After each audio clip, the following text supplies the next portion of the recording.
Agora a gente recebe duas convidadas aqui no estúdio para falar com a gente, né, trazendo muita inspiração, muita força, muita resiliência.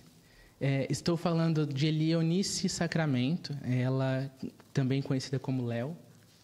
Ela é pescadora artesanal, quilombola do Recôncavo Baiano e uma liderança que defende seu território contra a especulação imobiliária e os projetos de turismo predatório. Léo também é pesquisadora. Ela publicou sua dissertação em livro, que virou referência, desenvolvendo um método de pesquisa próprio que inclui o diálogo com seus ancestrais. Hoje ela cursa 2 doutorados em antropologia, um no Museu Nacional, no Rio de Janeiro, e outro na Universidade Federal da Bahia. E, além de tudo isso, ela é uma intelectual reconhecida no movimento TEIA, que propõe uma aliança afro-indígena com a população para a transformação. Léo, seja muito bem-vindo ao Estúdio Roça. Obrigada ao conjunto de vocês pelo convite. Léo, para a gente começar, eu queria perguntar para você sobre a flotilha, né, sobre resiliência. Você que é defensora, uma ativista, como você vê essas mobilizações que acontecem mundo afora? Então, nosso povo vivencia uma guerra histórica, né? Ao tempo que nós demonstramos solidariedade à luta de Gaza e repudiamos a postura de Israel, aqui no Brasil nós enfrentamos também guerras cotidianas, né? Guerras contra a população negra, contra a juventude, contra a população indígena, e temos acionado a estratégias também históricas e ancestrais de luta e de resistência, né? Da mesma forma que na luta em defesa do nosso modo de vida, em defesa da tradição, nós temos precisado reaprender a ler o movimento das águas, o movimento das marés. Então, essa ação que hoje nós temos chamado de uma postura resiliente, ela não é só desse tempo, né? Ela tem sido uma postura ancestral e cotidiana. E me conta um pouquinho, ali quando eu estava lendo um pouco da sua biografia, né, fala desse diálogo com ancestrais, esse método de pesquisa. Fiquei curioso, conta um pouquinho para a gente sobre ele. Então, geralmente a academia certifica uma produção, colocando-a como uma produção individual, né? Mas toda produção, ela é uma produção coletiva, né? Participa da teorização, da reflexão, pessoas que contribuem com as pesquisas, os formadores, e na nossa experiência de povos e comunidades tradicionais, que temos um modo de vida marcado pela orientação ancestral, porque a nossa história ela não começa em nós, né? Então, a ancestralidade ela é presença na nossa teorização e na nossa escrita, né?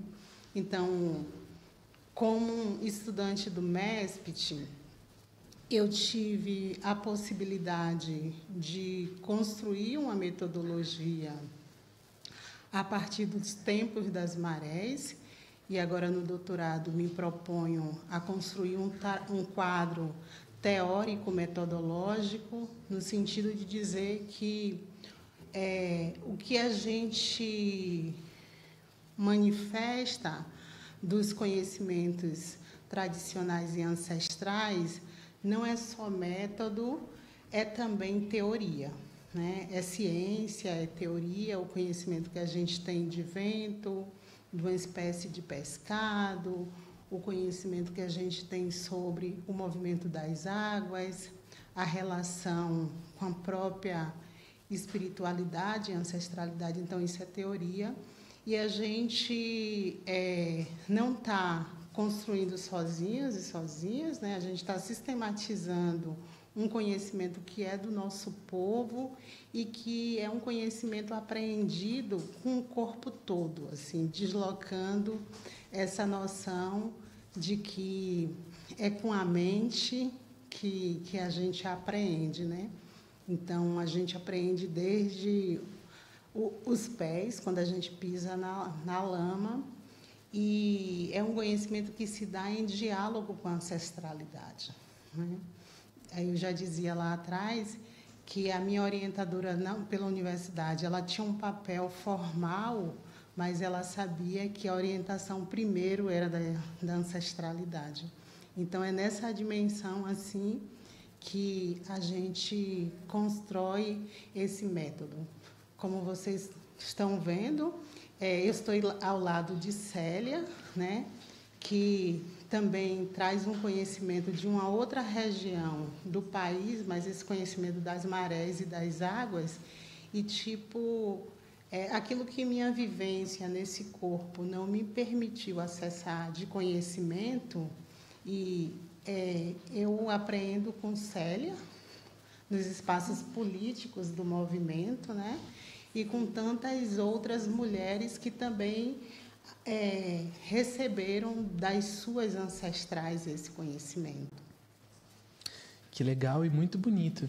Antes da gente partir para a próxima pergunta, eu queria mandar um abraço para o professor Enio Barreto.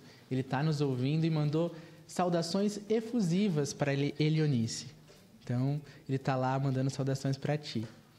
E antes da gente partir para a próxima pergunta para Léo, eu queria também dar uma boa tarde, receber a nossa querida amiga Célia Regina das Neves. Então, seja bem-vinda, boa tarde. Muito obrigada pelo convite.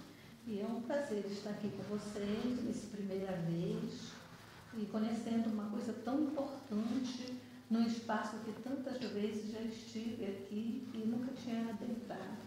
Muito, muito obrigado, minha total gratidão. Imagina, a gente que agradece o convite. Pessoal, a Célia, ela é liderança da Reserva Extrativista Marinha Mãe Grande do Curuaçu, no Pará. Curuçá, perdão. E atua na defesa dos direitos das mulheres e das comunidades tradicionais da Amazônia.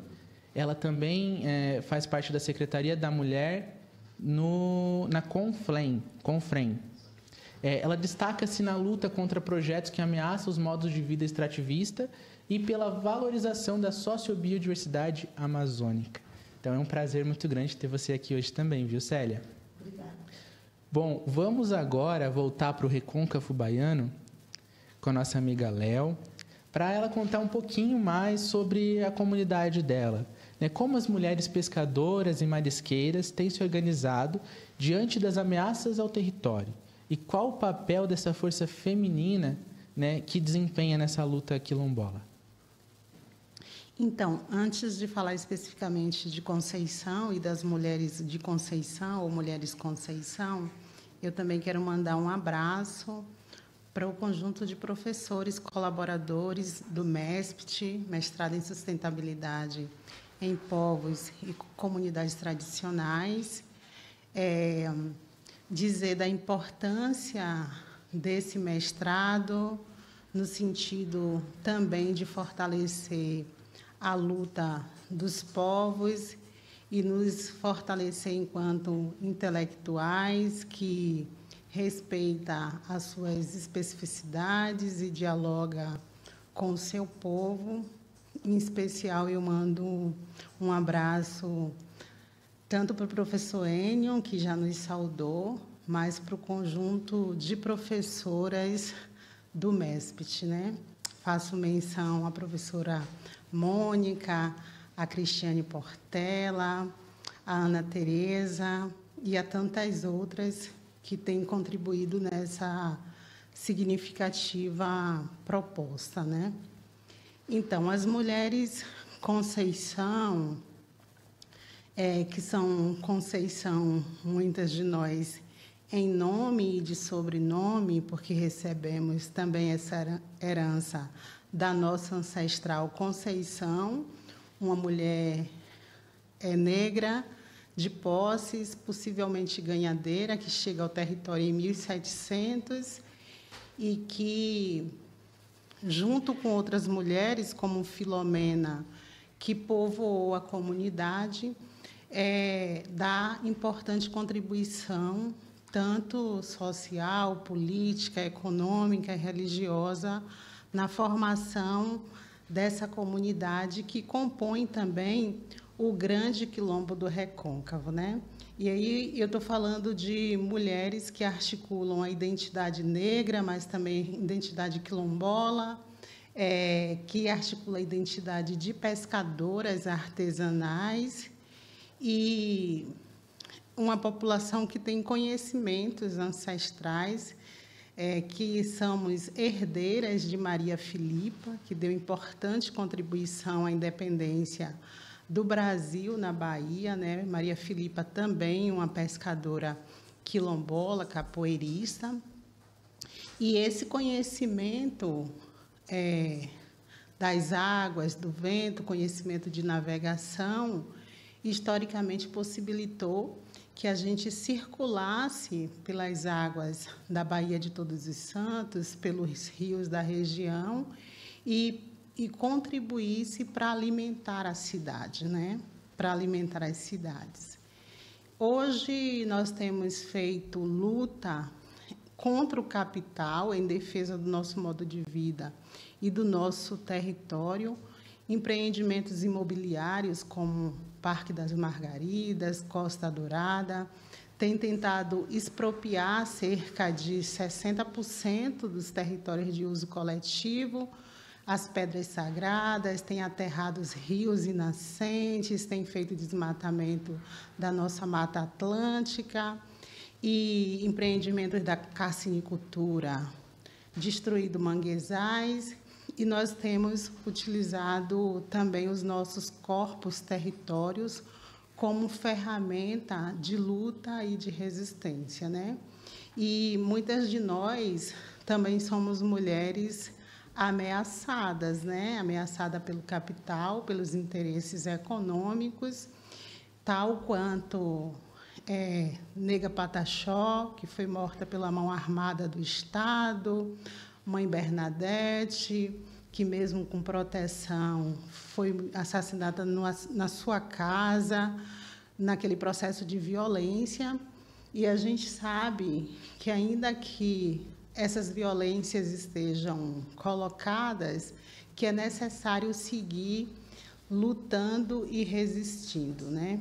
E é isso que as mulheres Conceição, ou as mulheres de Conceição, de mãos dadas com outras mulheres dos territórios pesqueiros e quilombolas, seja de Maragogipe, de Cachoeira, de Salvador, de Simões Filho, junto com as mulheres dos outros estados, articuladas na articulação das mulheres pescadoras, no movimento de pescadores e pescadoras, fazendo aliança com a Confrem e com outros movimentos. É isso que nós temos feito, com consciência de que nós não queremos ser heroínas mortas, né? A gente luta pela vida, pelo direito à vida, pelo bem viver, mas não só pelo sobreviver, a gente luta pelo direito de viver com liberdades, assim. A gente tem reafirmado que a história das mulheres de Conceição, ela é marcada pela luta pelas liberdades, assim, uma luta que ela é transatlântica, ela não começa nos nossos corpos e nem vai terminar nele. É uma luta também geracional, que vem sendo protagonizada por uma juventude que assume a coordenação da associação, que toca processos administrativos também locais na associação e processos formativos.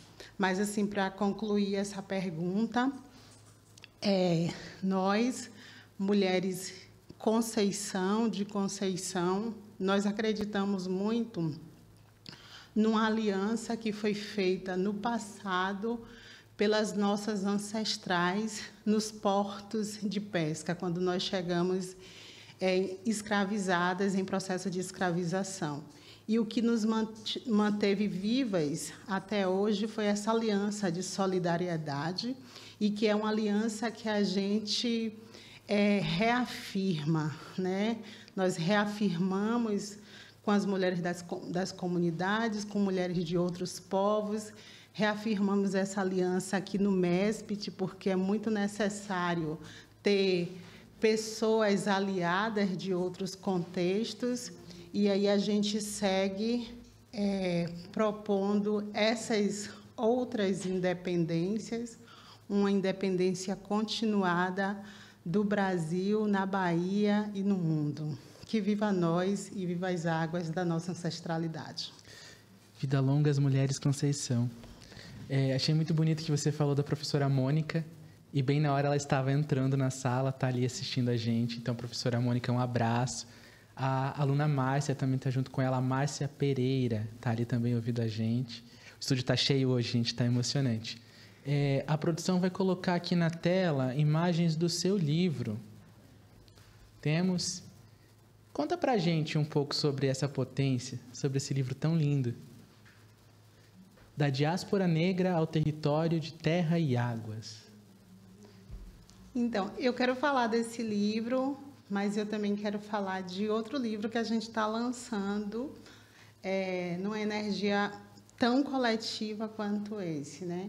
Desde a capa desse livro, ele foi fruto de oficinas feitas na comunidade e junto ao movimento, e a gente foi dizer o que é esse território pesqueiro nessa capa, e que a gente quer dominar o remo, né, para continuar navegando, mas a gente também gostaria de dominar essa ciência reconhecida, por isso a imagem do lápis.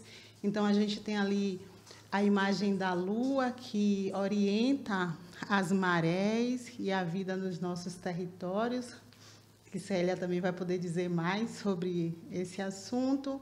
E esse livro está organizado em lançamento de marés, não é uma organização em capítulos, né? E aí, no primeiro lançamento de maré, eu vou falar, que é intitulado de Eu, Elas e as Outras, eu vou falar da luta histórica das mulheres, justamente, que somos muitas, assim, algumas de nós acabamos tendo uma visibilidade maior. Mas, para que a gente ocupe esses espaços de representação, tantas outras mulheres têm feito luta, né? E tantas outras fizeram. Por isso, Eu, Elas e as Outras, né? E depois, no segundo lançamento de Maré, a partir do que a gente ouviu das nossas mais velhas, a gente conta sobre o processo de territorialização da nossa comunidade, desde a chegada dessa mulher negra de Posses, possivelmente ganhadeira de nome em Conceição, em 1700, né? E aí a universidade possibilita para a gente ampliar uma pesquisa e entender, por exemplo, que em 1800, 24% da população negra já era constituída de pessoas 1700. Livres e libertas, que o lugar de circulação dessas pessoas era a freguesia de Nossa Senhora da Conceição da Praia, e que a maioria dessas pessoas também eram constituídas de pessoas ganhadeiras, que faziam a venda tanto de frutas quanto de pescado, e aí a gente foi tendo bases teóricas para reafirmar uma teoria que já era apresentada pelas nossas mais velhas. No terceiro lançamento de Maré, a gente faz um levantamento do processo de expropriação do território desde 1800, com a chegada de duas figuras que se tornaram comendadores como premiação por alforriar pessoas no território. Esses moços caras, eles receberam cessão em 1800 para explorar sal no município, e numa relação promíscua entre o público e privado, que já era instituída em 1800, essa promiscuidade, né? Eles se tornaram, uma cessão se tornou propriedade, e eles acabaram se tornando acionista majoritário da Companhia Salinas, apresentando as terras de Conceição como se fossem suas, né? E aí, como é que algo que se iniciou em 1800 permanece até os dias atuais, tomando outras formas e proporções de violência profunda, de famílias sendo expulsas de suas roças, com homens encapuzados, nós sendo ameaçadas, dentre outras coisas. E no quarto lançamento de Maré, eu faço uma discussão sobre ciência, inclusive para apontar que, se esses conhecimentos que nós temos não é ciência, eu não sou cientista, né? Porque o lugar de ciência que mais me honra é o lugar do conhecimento que eu adquiri no território de pesca, no lugar que a gente ia buscar lenha, então, nesse território tradicional. E eu reconheço ciência, aquilo que é feito na academia, articulado com o que a gente produz de conhecimento nos nossos territórios. E, para fechar essa pergunta, assim, nós, as mulheres das águas, né, estamos nos desafiando, tomando cuidado para não reproduzir posturas coloniais, que classifica, que categoriza, mas a gente está se desafiando a conceituar a população das águas para fins das políticas, né? E aí, nesse exercício, eu estive junto com a companheira Marisélia, com a Andréia, uma jovem, Rosânia Nascimento, organizando um livro que a gente está chamando Meu Nome é Mulher Pescadora, 2 décadas de luta por direito, e aí a gente traz um pouco da história da ANP. A gente vai fazer o primeiro lançamento dele agora, numa atividade paralela da COP, e é um exercício que a sistematização do muito que Célia e que Mulheres Brasil afora têm falado sobre esse saber que é adquirido a partir da relação com as águas, né? E a gente disputa conceitos, a gente fala da dimensão agroecológica da pesca artesanal, do mesmo jeito que em artigos que a gente publicou recentemente pela revista Mana, a gente disputou o conceito de quilombo, porque o que a gente tem visualizado assim da noção de quilombo é um quilombo rural. É muito disseminada a ideia de um quilombo distante, do lugar da miséria, do atraso, e, sobretudo, porque nós somos de território onde a produção pesqueira ela é pujante, assim, a gente tem falado de um lugar, de um território de riqueza, e é essa riqueza que nos coloca em ameaça também, porque o capital tem estado de olho nesse lugar, né? Então, um pouco isso. Uau, que Aí potência. a gente quer convidar vocês a depois lerem Meu Nome é Mulher Pescadora, 2 décadas de luta por direitos. Muito legal. E aonde eu consigo comprar esses livros? Porque eu estou muito interessado em ler agora. Pronto. O livro, que é fruto da dissertação de mestrado, por uma decisão política da associação, a gente colocou numa editora mais mercadológica, a PRIS, porque a gente precisava difundir essa narrativa, né? E aí ela está nesses veículos formais, que a gente tem uma crítica, mas nas contradições a gente também, às vezes, toma a decisão de caminhar por eles. Então, é possível comprar nessas estruturas que vocês conseguem acessar na internet, que a gente não precisa nem fazer propaganda para eles de graça, né? Justo. E o livro em homenagem às mulheres pescadoras, que traz, sobretudo, uma homenagem a 2 mulheres assim, que, para mim, são minhas professoras de luta, junto com Célia e outras, que é Marisélia Carlos Lopes e Joana Mozinho, de Pernambuco, que foi a primeira mulher a ser presidenta de colônia, que foi a primeira mulher pescadora a ter documento de pesca. Então, esse livro vai ser lançado agora, esse mês, e a gente vai fazer a distribuição de 500 exemplares. Primeiro, vamos fazer um lançamento na COP, vamos fazer um lançamento no Abrascão e depois vamos fazer um lançamento na Bahia, né? Então, tem 2 lançamentos em novembro e vai ser de distribuição gratuita. Aí a gente vai fazer chegar aqui para vocês, a gente vai ter um lançamento também aqui em Brasília, né, na Abrascão. Que legal.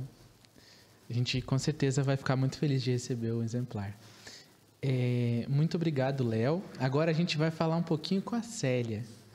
Célia, eu contei um pouquinho aqui sobre a sua biografia, mas eu fiquei curioso. Conta pra gente quem é a Célia Regina das Neves. Muito bom. Primeiramente, boa tarde, né, a vocês aqui do estúdio e a quem também está tendo essa oportunidade de nos ver, de nos ouvir. A Célia, a mana Célia, companheira Célia, o vovó do mangue, a gente vai acumulando esses carinhosos adjetivos por onde a gente vai cumprindo missão, digamos assim. Eu sou uma mulher, né, que vivo, eu costumo sempre dizer que eu vivo desde 1930 na mesma comunidade do bairro do Marizal, no município de Curuçá, e na Resex Marinha Mãe Grande, que foi o ano em que meus avós, Anita Nunes e Estácio Neves, casaram-se. E então eu sou essa mulher que vem dessa formação, dessa base desse segmento populacional ligado às marés, às águas, aos manguezais, e que traz esse modo de vida aí de acordo que nós chamamos hoje do tempo maré. Então, a gente é essa pessoa. E, por conta disso, a gente vai buscando o direito de garantia dos nossos maretórios, o acesso, e para esse futuro que hoje também se vive, porque nós somos ancestrais, e como a gente tem essa cultura da ancestralidade, evidentemente que vocês que são mais jovens aí, são esse futuro dessa ancestralidade. E a gente vem até brincando agora, dizendo para todo mundo que eu já sou #Juventude 60+, conectada com essa juventude engaja a transição, né? Porque eu estou com 69 anos de idade, vou completar agora no dia 8, próximo, e eu, digamos assim, que é importante para mim estar fazendo essa transição com a sua juventude, para que a gente prossiga nessa mobilidade pesqueira aí, né, no litoral brasileiro, nesse bioma que é uma grande fronteira de soberania territorial, maretorial, dizer assim, dos biomas, né? A Amazônia não sobreviverá se os outros biomas também não estiverem bem nelas conectados, com segurança. Que bonita a sua história. Muito obrigado por todo o seu trabalho, por toda a sua trajetória, que é muito bonita e faz tanto, né? Por todos. E parabéns, né? Seu aniversário está chegando aí daqui 5 dias. Uhum. Então, parabéns. E eu soube que vocês estão participando de uma agenda aqui em Brasília sobre saúde. Conta um pouquinho para a gente sobre essa agenda. Isso é muito importante. Essa pergunta é ótima, é maravilhosa, porque como é que você vai viver se não for com saúde? E a saúde, ela foi essa busca que sempre fizemos a vida toda. E para que se legitimasse isso, ela tivesse esse alcance de visibilidade dessas populações, sempre se pautou, né, para o Estado brasileiro a importância, a necessidade e a urgência da saúde. Nós estamos, eu falei ainda agora que eu estarei completando, estou já com 69 anos, desses 69, 45 a gente está no movimento, na luta. E então sempre foi essa briga, essa luta pela saúde, e a gente vem acompanhando isso desde a 8ª Conferência Nacional de Saúde, de toda essa mobilização que se fez ali pelas diretas-gerais, mais localmente no meu município, a abertura, né, da política brasileira, da anistia política do país e tudo mais, e a gente vem caminhando. Em 2002, quando foi decretada a nossa unidade de conservação, a nossa Resex, Mãe Grande, ela foi decretada num único decreto, vieram 4 unidades de Resexes marinhas ali na região do Salgado, no estado do Pará, que nós chamamos as primeiras quatrigêmeas. E quando ela se decreta isso, a gente vem compor, né, um conselho deliberativo de uma instituição que foi assim, uma herança do Chico Mendes, que é quem idealiza essa modalidade territorial, para nós hoje maretorial, idealiza isso na Amazônia, mais precisamente no Acre, que é o berço de toda essa construção, e que nós não sabemos se o Chico Mendes pensou em nós, mas nos alcança no litoral. Então, é dos seringais aos manguezais, essa busca, essa luta, e dela vem porque a gente não discute saúde e educação fora do eixo da produção. E então veio toda essa história, e em 2004 o Ministério da Saúde convida, né, essa instituição que foi criada pelo Chico Mendes aqui na UNB em 1985, em outubro de 1985, durante o primeiro encontro dos seringueiros, que é o Conselho Nacional dos Seringueiros, hoje é o Conselho Nacional das Populações Extrativistas. Eu fui compor, também ser um dos membros, uma das diretoras do Conselho Deliberativo do CNS, e aí a gente veio representar essas populações, né, extrativistas, populações da floresta, populações das águas, nesse debate, né, nesse coletivo que vinha discutir uma saúde para as populações do campo. E então ali a gente começou a compreender que era uma coisa que não nos incluía, não estava plenamente inclusiva, porque falava apenas do campo. A gente tem até compreensão, né, dessa teoria ou desse conceito de campo, mas para nós, dentro de um letramento próprio dos manguezais, da floresta, do campo, dos maretórios, o campo, ali eu até brinquei certa vez na discussão, no debate, eu digo, olha, eu corro o risco de chegar lá no meu parazão, e aí os meus parentes vão me perguntar, mas onde é que vai ser essa política mesmo? Vai ser no Sousa, no Mangueirão, no Bainão, na Curuzu? Porque campo para nós é futebol. E aí a gente foi dizendo, não me inclui por isso. E a gente veio trazendo esse conceito, essa discussão de que era importante que se discutisse e se construísse uma política dentro de uma terminologia da ruralidade. Dentro da ruralidade, que para nós ele estaria estruturado em 3 grandes pilares, onde se dão as relações, né? Relações de afeto, relações de trabalho, relações humanas, porque nesse tempo a situação era crucial, as pessoas chegavam nos postos de saúde, nos hospitais, eram mal atendidas, as mulheres estavam com dor para parir, botava numa ambulância e botava na estrada, às vezes a criança nascia pela estrada, mal assistida, e a gente já vinha com essa luta e dizendo que a gente queria uma coisa mais dentro dessas relações humanas.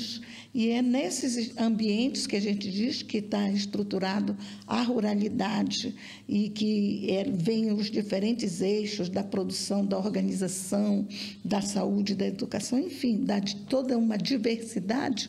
A gente dizia que esses pilares ambientais são o campo, a floresta e a água, que ali a gente tem o que nos unifica, uma das coisas que muito nos unifica é o modo de produzir, que é familiar.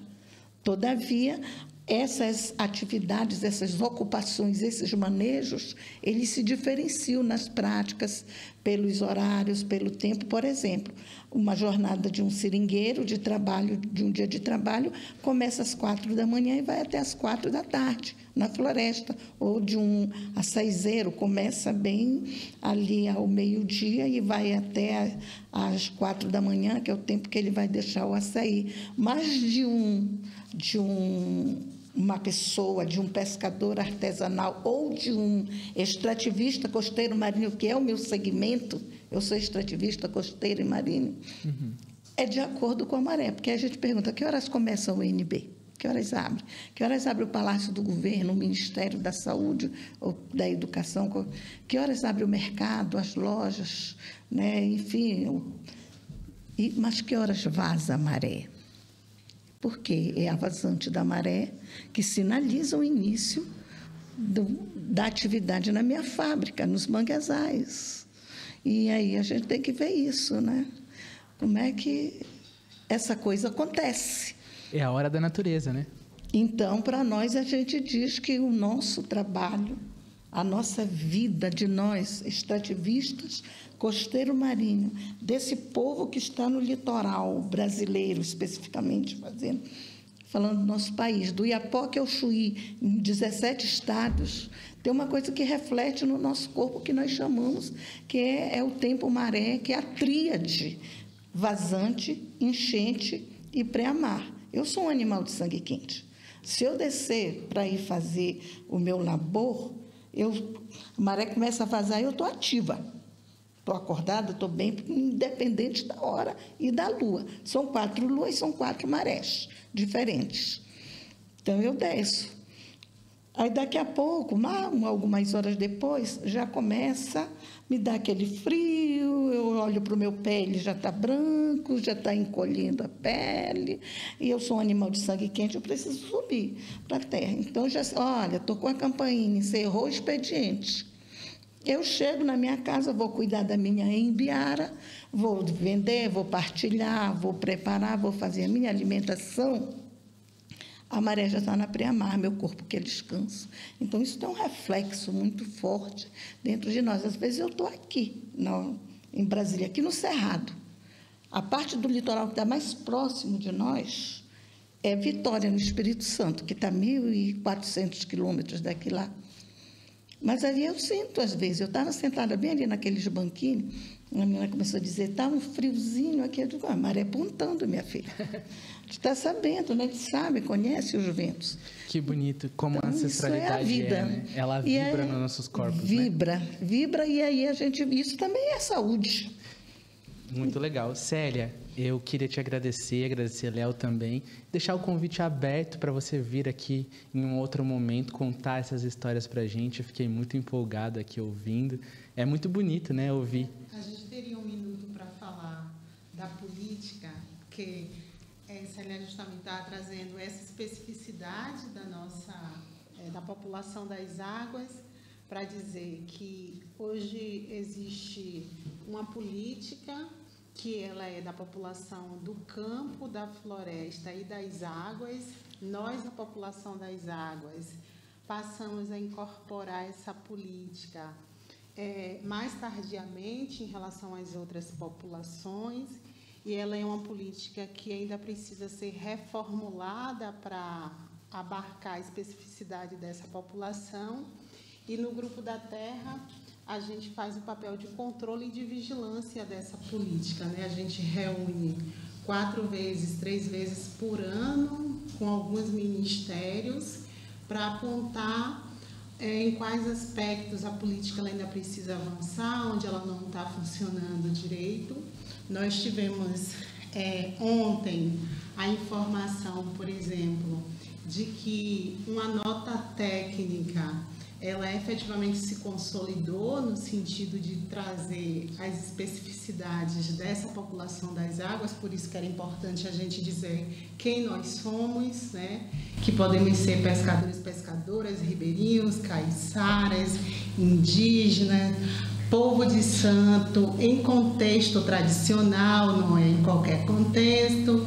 E aí também a gente soube e celebramos ontem que a estratégia de saúde da família ribeirinha, ela foi ampliada para incorporar tanto uma dimensão de um conceito que Célia defende muito, dos territórios costeiros marinhos, como também pescadores e pescadoras artesanais, assim, né? E aí, esse grupo da terra aqui, formalmente, ele nasce por volta de 2011, né, Célia? Com o golpe, houve uma tentativa de destituição, nós nos mantemos como movimento organizadas e organizados, mas ele foi restituído em 2023 no guarda-chuva do Ministério da Saúde, no gabinete da ministra Anísia da época, que agora do ministro Padilha, né? Então, esse grupo, ele é estratégico porque nós não acreditamos em política que se faz só de gabinete, né? Sem considerar as necessidades e as especificidades dos povos, e todo esse conhecimento que Célia relata sobre as marés, ele é extremamente necessário para que a gente pense as políticas públicas, porque o funcionamento das escolas num território tradicional das águas precisa respeitar o tempo das marés, o funcionamento das unidades de saúde e outros serviços. Então, a gente também está fazendo um papel de contribuição na construção e no monitoramento da política pública, né? Eu acho que essa é uma contribuição que a gente faz à sociedade brasileira e a nós mesmas também, né? A gente vai revolucionando paulatinamente as questões sociais do nosso país. Que bom. Antes lento do que nunca, né?